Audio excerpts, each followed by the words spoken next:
Hey guys, the objective of this video is to demonstrate practical revenue generation models which has worked in other countries applicable to us in terms of viability, feasibility and sustainability.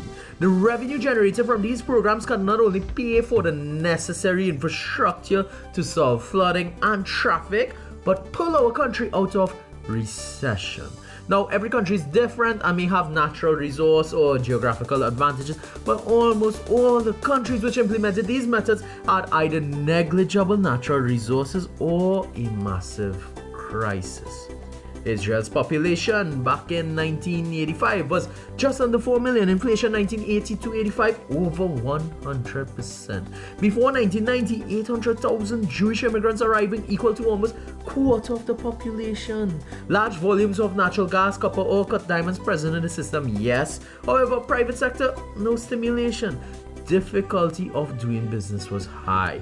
Politicians were trying to tax the country back into prosperity, which resulted in immigration having a negative impact. This was an investor's nightmare.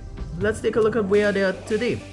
In the last few decades, they have become home to over 4,000 tech companies. Google, PayPal, IBM, Amazon, Waze, Viber and Facebook, 80 of the largest 500 global. Do you know any of them? How did Israel achieve this? Simple. Political intervention. Government invited international venture capitalist firms. Investors did not want to come because, well, the country was in such a deplorable state. So what attracted them? The YASMA program, $100 million to be used under the following conditions. 60% of startup capital was to be provided by the foreign investors, 40% to be provided by the government. Companies would own 60% of A-class voting shares with the option to buy out the government completely after 5 years, removing the political impact, right? Think about an instrument similar to an off-take agreement. Essentially, the government made a lot of money. Number 2, tax haven, no, but pretty fair tax system. What was more attractive was that more successful companies kept coming in, so the increasing networks were actually increasing the value of companies faster than the taxes going out, right? Win-win. Number 3, the culture of business change. Now, this is very important. Entrepreneurs seem to come from everywhere. Productivity increased and brain drain was in reverse. Difficulty of doing business in Israel was almost non-existent.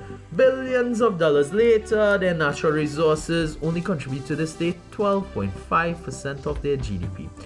Now, on a separate note, we have a better location than Israel. We connect Latin America to Miami and Europe. Location, right?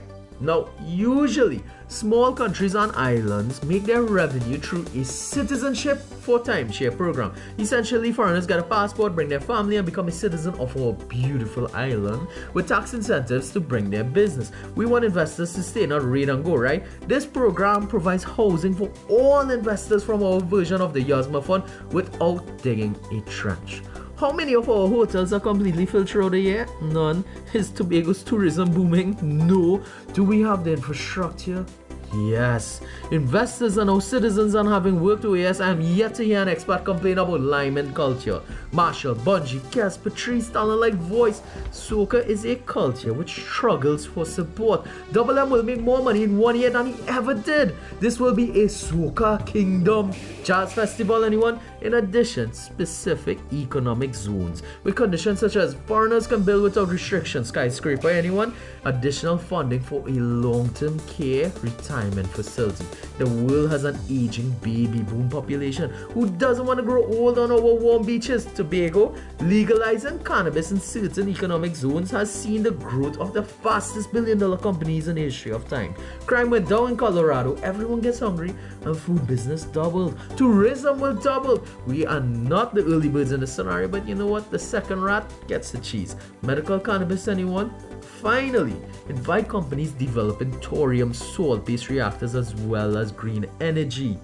Competition is healthy, but does the world really need oil and gas for another 10-15 years?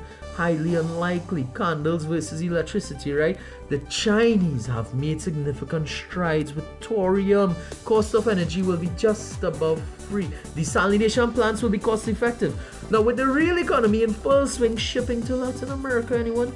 Our maritime industry is the only island outside the hurricane belt. Current job loss will increase productivity. It's hard to convince billion-dollar firms to come. What's in it for them must be really compelling. With an industry ecosystem like this, who's going to say no?